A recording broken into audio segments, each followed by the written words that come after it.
Support for the roundup comes from Symphony 3, allowing councils to connect their systems securely, to automate their data flows and to monitor performance in real time. And right now, councils are lining up for their own emergency dashboard, like the one that Symphony 3 has created for the city of Greater Bendigo. The dashboard helps keep the community safe and prepared before, during and after emergencies. It pulls together live data, including weather data, traffic data, emergency incidents, unplanned and planned disruptions, news and social media feeds. Visit www.symphony3.com to learn how you can get an emergency dashboard for your community.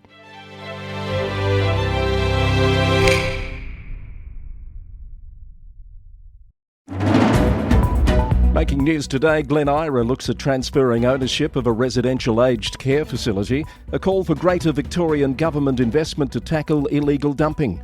Gail Connolly back in front of ICAC today. Bega Valley Council rejects a request to waive $1 million debt. Sunshine Coast Council CEO defends a plan to slash jobs. Tensions flare at a Tasmanian council meeting. And the South Australian councils that might have to carry vacant seats for up to a year. Hello there, Chris Eddy back with the latest from the local government news roundup. News from councils across Australia and beyond. With thanks to our sponsors, the Victorian Local Governance Association, the national broadcaster on all things local government, Symphony 3, simple connected customer experiences, and Rath Engineering Development, smarter local government systems built from real on-the-ground experience.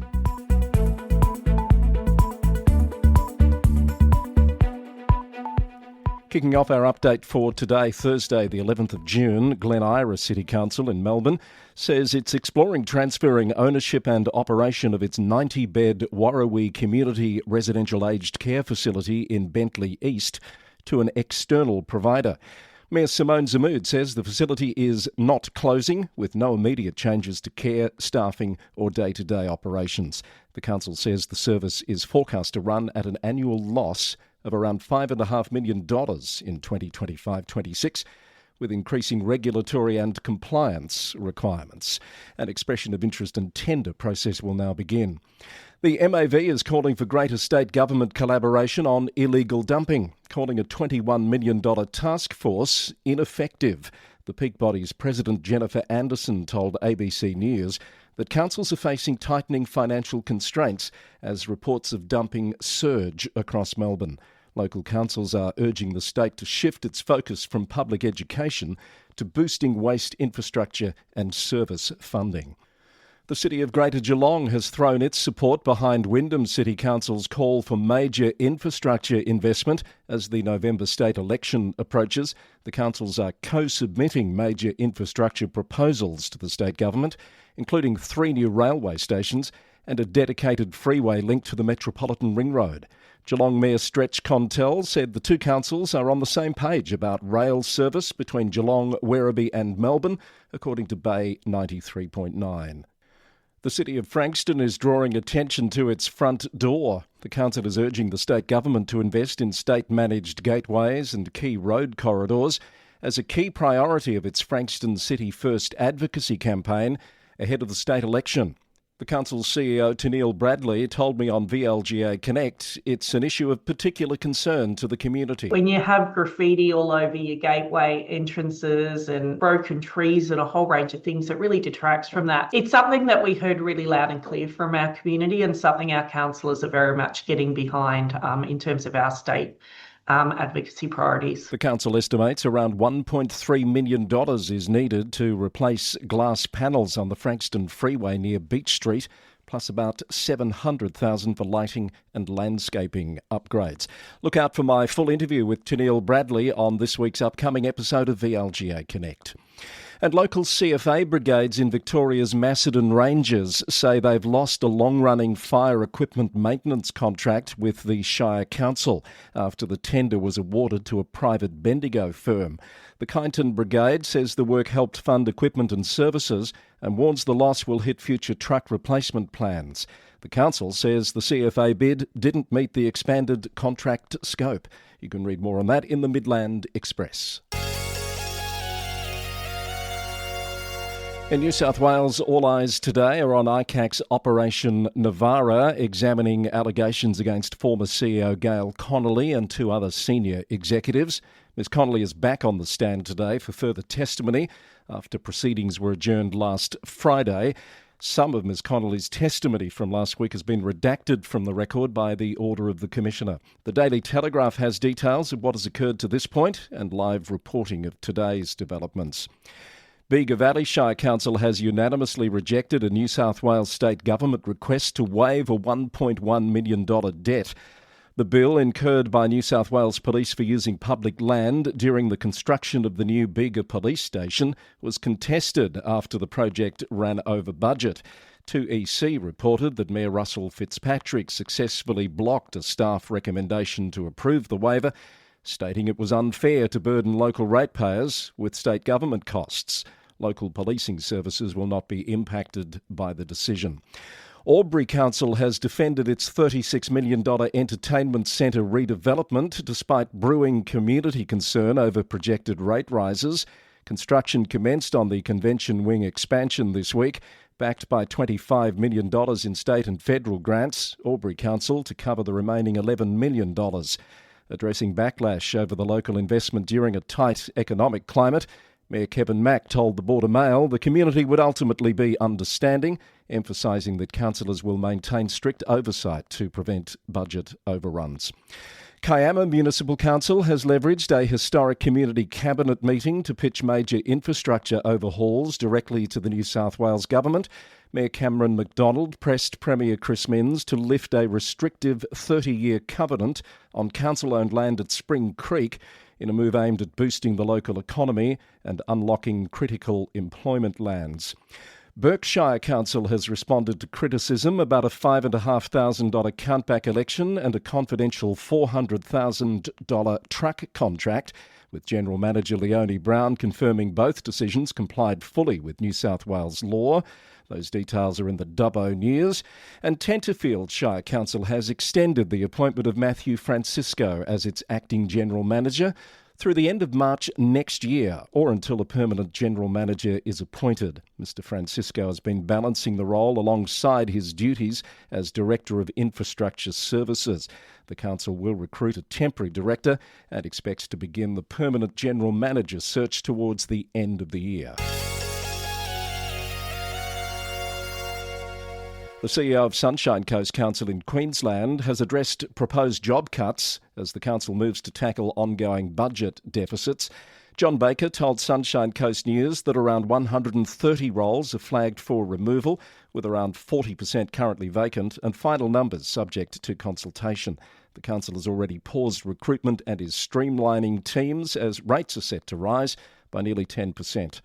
Fraser Coast Regional Council has announced a $10 million investment to refurbish the historic Maryborough City Hall over the next 2 financial years. The project focuses on upgrading community accessibility, modernising customer service areas and executing essential structural repairs while preserving the building's heritage character.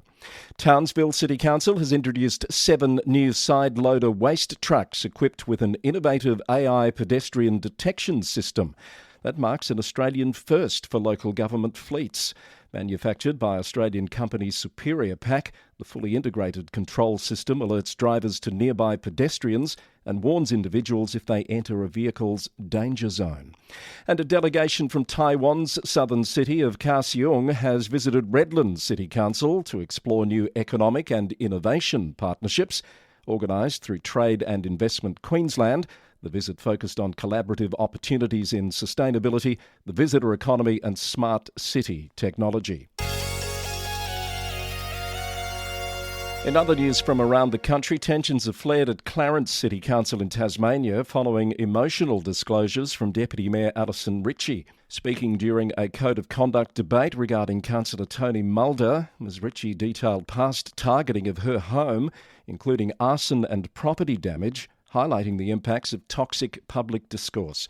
The Mercury reported that Councillor Mulder has formally accepted the conduct panel's reprimand for bullying, but has since criticised the local government code of conduct process. The City of Hobart's free e-bike library is set to continue after a successful first year, with the council saying the program is fully funded. The scheme lets Tasmanians borrow an e-bike for 2 weeks with a refundable bond, and more than 140 people have taken part. ABC News reports that some retailers say the trial is helping to drive new e-bike sales. As South Australian councils are facing uncertainty after the acting electoral commissioner requested a 6-month delay to November's council elections, In Daily reports that 5 councils, already with vacant seats following the March state election, could have those positions remain unfilled for close to a year if the delay is granted. Those councils are Mount Gambier, Adelaide Plains, Alexandrina, Port Adelaide Enfield and Victor Harbour. The Local Government Association says the late call has drawn strong and mixed reactions, with questions remaining about how extended terms would affect caretaker periods, budget cycles and vacancy management. Special Minister of State Kaya Ma says the government will decide in the coming days. And in WA, the City of Stirling has unanimously knocked back a proposal to expand public access to its electric vehicle charging network and reduce fees. A council review found the existing infrastructure is currently underutilised, with the Quayside averaging just 20% capacity during business hours. Officers confirmed the current rate of 44 cents per kilowatt hour operates on a strict break-even basis. The council will review access arrangements if demand increases, according to Perth Now.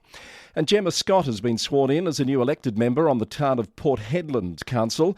The seat was declared vacant after Councillor-elect Adrian McRae didn't complete the required declaration of office within 2 months. Mayor Jacinta Berend says the council looks forward to working collaboratively with Councillor Scott. Her term runs until October 2029. Heading our global news roundup today, conflicts are brewing over the UK government's proposed overnight visitor levy, sometimes called a tourist tax. The plan would give mayors powers to charge the levy, but some councils and tourism groups want more local control, including veto rights and ring-fencing the money to the areas where it's raised.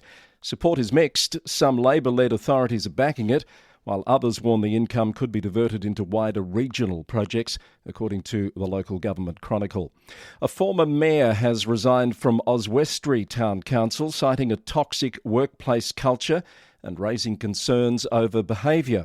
Jay Moore, who served as an independent after recently leaving the Liberal Democrats, announced his departure following what he described as a period marked by bias and bullying. More on that story from the Border Counties Advertiser. In Oregon in the US, the mayor of Portland, Keith Wilson, has warned the city's affordable housing system could face collapse within 6 months without urgent intervention.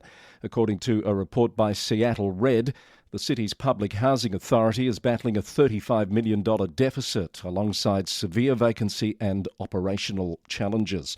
Calgary city officials in Canada are calling for $342 million over the next 4 years to tackle leaking water pipes. CBC News reported the city has lost 23% of its treated water in the last year, about 120 million litres a day. The council is expected to debate the funding request in the coming months.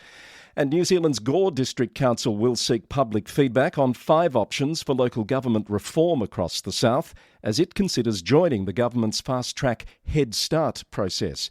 Mayor Ben Bell says no decision has been made to amalgamate, but councillors want a say before the 9th of August deadline. Options range from no proposal to 1 or 2 unitary authorities.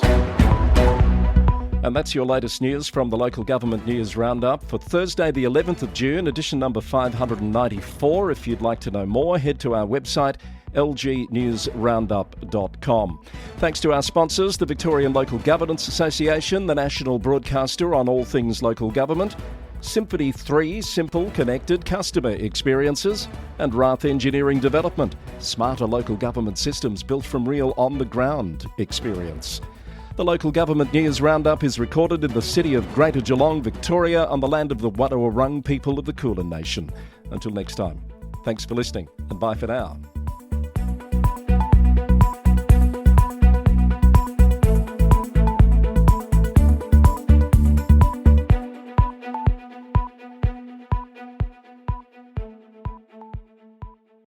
Support for the Local Government News Roundup comes from Rath Engineering Development, smarter systems for local government, like Red GMS, helping councils manage gravel pits and projects, track quality, test results, blending options and haulage, and know the true cost per tonne from day one.